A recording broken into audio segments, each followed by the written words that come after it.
Okay, let's talk about fish. Fish in your meal plans more particularly.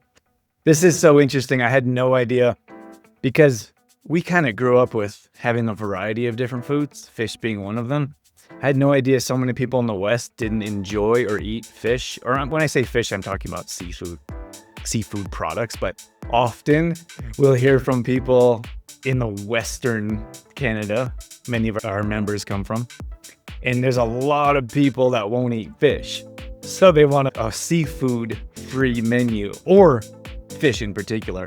But then if you look on the East Coast, where we have some members, they're more inclined, more open to have seafood in their meal plans. I think that's super interesting. Dorothy, as many of you may know, is from New Brunswick. So they grew up with a lot of seafood. And I grew up on the west coast of Canada in Alberta, west coast, Western Canada. And we still had fish, but we grew up just like you guys did, or just like many of you may have, being more steak and potatoes kind of household. So let me give you a few tips. I want to jump in here and keep this video as efficient as possible. First of all, I believe I've asked many of you to come into the program with an open mind. So the more open-minded you are, the better success you will see. I must have mentioned this at least in some of the onboarding videos, but just to briefly recap, let's say, for example, you come into the program and you're like, I'm going to try this many new things. Okay. And then all the other things, I'm just going to keep doing how I've been doing for years, which brought you to us because you haven't seen the results you're looking for. Compare that mindset to someone who's like, I'm going to jump in here and do exactly what's asked. I'm going to try all these new things. I'm going to have an open mindset and experiment and see if I can see different results from what I was doing in the past. Like, just consider those two different types of people. Who do you think might see better results? It's pretty clear. Now, I know some people are like, no, not doing fish. And then you have some that are kind of in the middle, like, don't really like fish, not sure how to make this more enjoyable in my life or for my family. So I do have some tips for you. Now, one of them is the type of fish that you are purchasing. Some fish seems to be more fishy than others. And it's really, I know what you're talking about because I told you, like I was saying, I grew up with less fish in my diet, and I didn't like that really fishy taste. And some people don't mind it. I think more people on the East Coast, they're okay with that fishy taste. I don't particularly like it. I don't like a really fishy fish. One of the things that I noticed is, let's say for a salmon, if you flip it over, I believe whitefish as well, it has that dark area, like the gray back. That's really fishy. Dorothy, or maybe someone from the East Coast, doesn't have a problem with that. Even I know some that eat the skin. The skin tends to be more fishy. So I would suggest maybe you don't eat the skin. So that's one thing. You could scrape off that dark part and then you could remove the skin. I think those two will give you a nice opportunity or a good opportunity to avoid a little extra of that fishy taste. So the type of fish is also important. So if you see a fish on the meal plan, so let's say, for example, you don't particularly like whitefish and you see a whitefish, like a halibut, for example, then you can exchange that easily. You can remove the whitefish and grab a salmon and vice versa. So the type of fish is important. And maybe one of the deciding factors here is, well, two is whether it's frozen or it's fresh. Frozen fish seems to be a bit more watery and less flavorful. So that's one. I believe that's probably a bit cheaper. And then you look at a fresh piece. That probably costs a bit more, but it tastes better.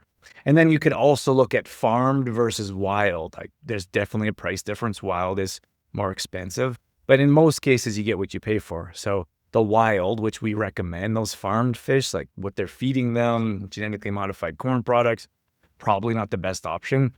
So wild, which costs more, will be much better for you. I also believe it's more flavorful. So hopefully that gives you an idea. And then finally, how you cook it. Personally, like if you boil your fish, I would not recommend boiling. Sometimes you can fry it. That's one way. And then there's the oven, and then there's the barbecue. So if you're someone that doesn't necessarily love fish, if you come in with an open mind and you try different things, sometimes we have some people come into the program and they're like, I'm going to, like, I don't really like fish. I'll try it. So I tried one time, same experience. They buy the same type of fish. They cook it the same way. And then I'm like, not doing it. One of the things I forgot is for us, I don't know if this is a family recipe or if I figured this out in college, but if you put lemon on your fish, it makes it so it's not so dry, and then it kind of removes that fishiness.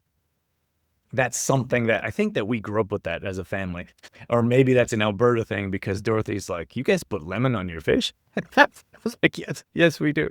So I really like lemon on my fish. I think it removes some of that fishiness, but I really like fish. I really enjoy it. And here's the thing is that if you try something, if you're not used to something and you try it a few times, I don't mean like once or twice. I mean 3, 4, 5, 6 times, you start to almost acclimatize to it. Your taste buds change. It's the same thing with sugar. Some people come in the program and they're used to all these sauces and flavoring and this, like the store-bought and the sugary and like in the deep fried. Like that's, oh, I've had fish before, but it was chicken finger, like deep fried chicken fingers, right?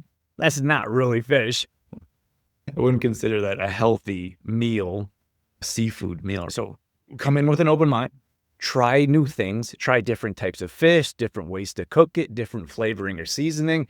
We have lots of recipes on our recipe module. And I really think if you come in with an open mind and you try different things, you'll have a much more opportunity to succeed. And just think about the health benefits. There's a lot of different health benefits from a fish than from steak, for example. I'm not saying it's better. However, fish does seem to digest better than steak. And then there's the other friction of the less you're willing to eat, the more repeat you're going to have. So if you're like, I'm only going to eat chicken, you're going to get tired of chicken pretty quick. And we have a whole list, like you can substitute. So maybe like you have your fish on the menu for a week. Maybe you try it for 2 or 3 days and then you substitute that and put something else in. I hear quite a few people don't like shrimp every day for a week, and that's perfectly understandable. That's why we have your substitute list. If you want to meal prep from Sunday to Wednesday, and then Wednesday to Saturday, it's a great idea.